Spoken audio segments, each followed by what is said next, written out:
Hello everyone, this is GM VAR AKOBIAN with 1000 GM, and we're doing the recap video of round number 5 of the 2022 US Chess Championship. The highlight game is going to be a Wonder Liang's win against LIANG and ARONIAN, but let's go over the results first. Ray Robson played white against Dario Schwartz and they drew. Dominguez drew Hans Niemann. Yu drew against Sevian. Shankland defeated Moradi Abadi. Jeffrey Schoen drew against Lenderman this round, and Wesley So drew against Fabiano Caruana. So we had quite a few draws here, 2 decisive games, but definitely the most important game was this one. It was a really nice game here by Liang. So he starts out with e4, e5, knight f3, knight c6, and he goes for, looks like he's going for the Scotch, but he changes it and goes for the gambit. Down the pawn, and again, you don't see too often people play like this against such a strong player like LIANG and ARONIAN, to play aggressively like this and not putting pressure on f7. So knight h6 comes in, knight takes f7, knight takes f7, bishop f7. This is a way to trade to get the pawn back. d5.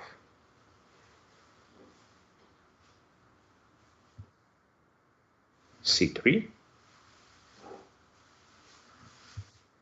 Take on e4. And the point of d5 is to open up the position. If you take, he's going to go rook e8 check. Okay? So you're going to be in trouble with rook e8 check. So that's why he goes here. c3. D takes e4.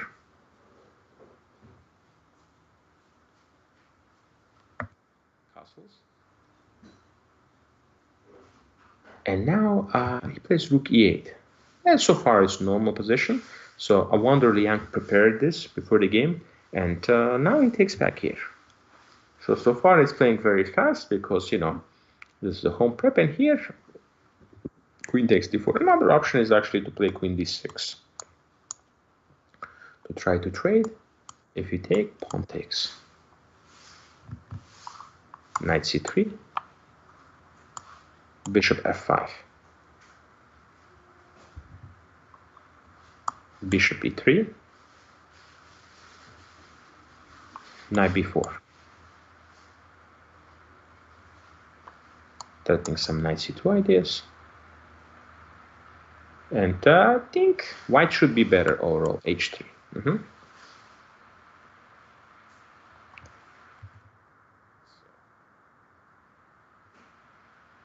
Yeah, but I think the endgame was going to be a little bit safer because the king is weaker here. So queen takes e6, takes. Knight c3. Bishop f5. But here queen d4 was played. And now white plays the move queen to g5, keeping the queen on the board. Now he goes here, knight b4.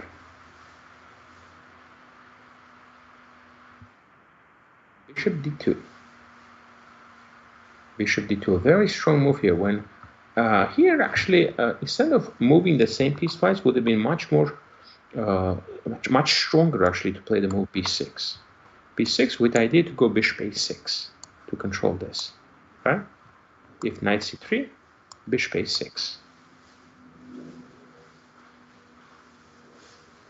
Attacking the rook. Queen e5. Now you're trading the queens. Rook fd8. Rook ad8. Trading the pieces. Takes. Knight takes. King goes on g8. Knight maybe takes e4. Oh, sorry, can't take on e4. It's protected. So let's say rook d1, and actually this will allow black to cement the bishop on d3. It's a complicated position, but the knight is going to be on f7. It's going to be okay. It's going to be pretty safe. So let's go back. Let's move knight b4. Now bishop d2 comes in, activating the bishop. d6.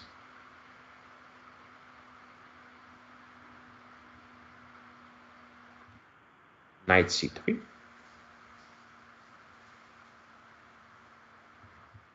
c6. Okay, d1. bringing the pieces in, and now we see some problems. Black is behind in development. Black is behind in development. It's going to be very difficult to do anything. Bishop f5, g4, putting pressure on the bishop, h6.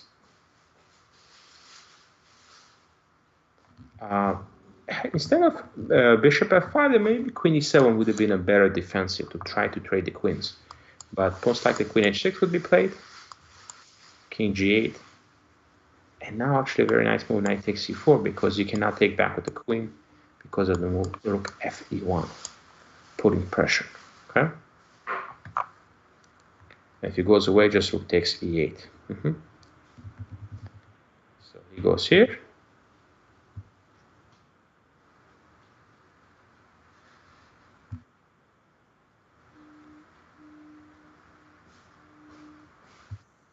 Takes c4.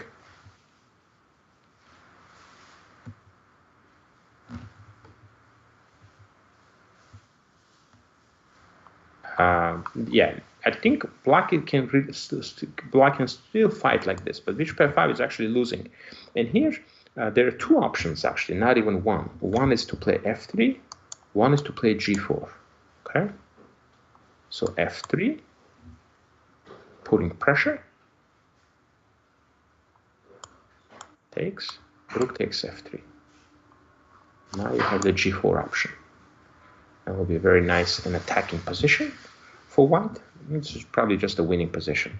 But I want to play the move g4. And the idea here is just to remove the bishop from there, h6. If you take, there is a bishop takes g4, so you can play queen here. The point here is if you play g5, it may seem logical, you play g5, you put the bishop here, but there's a very clever moment here. Queen g3, trading queens. And when a trade occurs, you take back with this, and you're picking up the bishop. Okay? Rook takes f5, king g8, bishop e1. And you just simply up a full piece here in this position. So let's go back. Bishop c8. Bishop takes h6, picking up the pawn. Knight d3. Bishop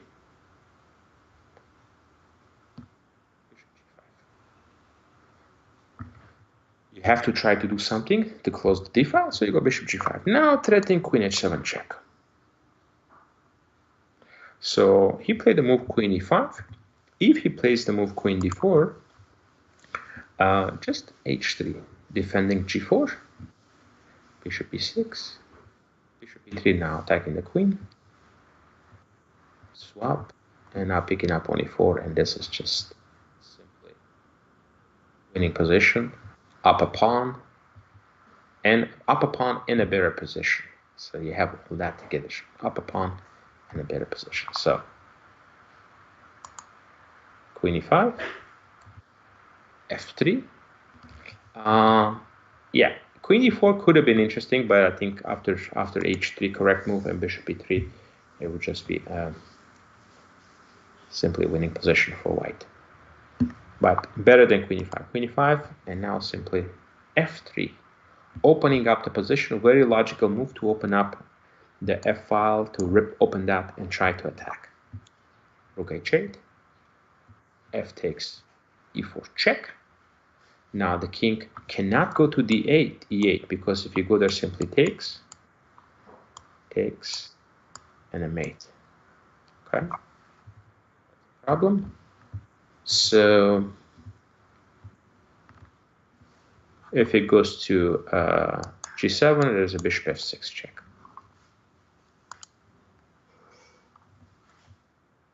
Now king j8, and now bishop h6, threatening the move rook f8. Queen d4 check, king h1, bishop e6. Activating the bishop, and now simply queen to g5. Queen g5, putting pressure on g6.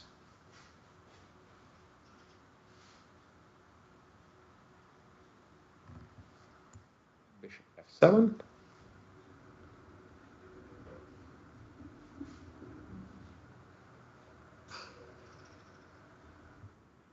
Rook takes f7, sacrificing to open up the position. If you take f1 check, knight f2, king g2, picking up the pawn, picking up the piece, and then still a very strong attack. So now he plays rook takes h6, counter sack, and this is actually a very important moment because there are a few different ways you can play, but the cleanest one, it's just the cleanest win is just so nice, you know. And I wonder, spend some time here, calculate the option. The point here is if you take, you're still winning, but it's going to get a little bit messier. The king is going to attempt to escape. You will win eventually, but you don't need all that. The knight is very strong here. By the way, I forgot to mention one thing. When this check occurred, it was much more cleaner to play the move king g2, because then a lot of times this king is just so much better placed on g2 than f2, or on h1, because on h1 there is always knight f2 idea. So plays here.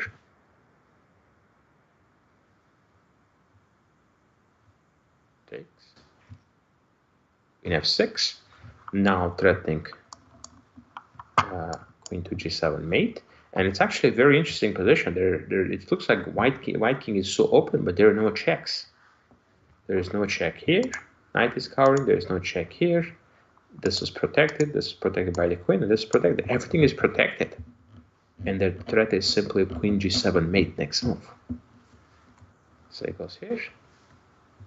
King takes.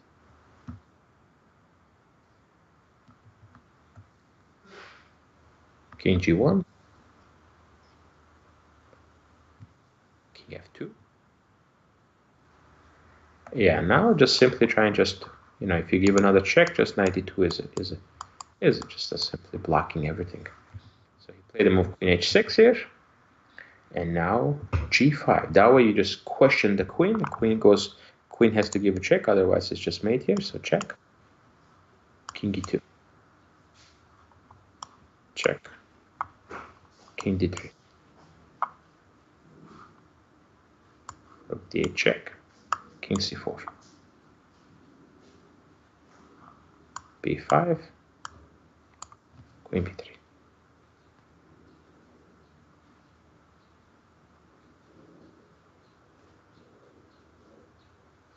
And now simply just avoiding all the checks and threatening mate on g7. Okay.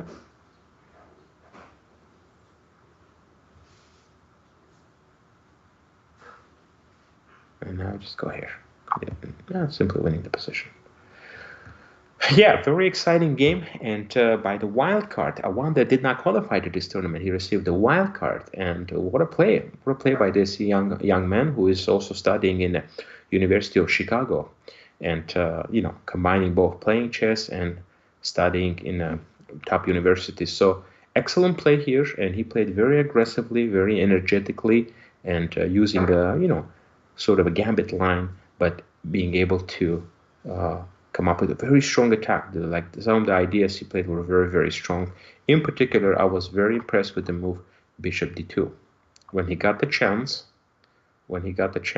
here, when knight b4 was played a bit riskily, and then this bishop d2, it's not an easy move to find, but he managed to do it, and simply bringing that bishop to, with the idea to bring the bishop on c3 and getting the pieces developed. So I thought this was an excellent idea.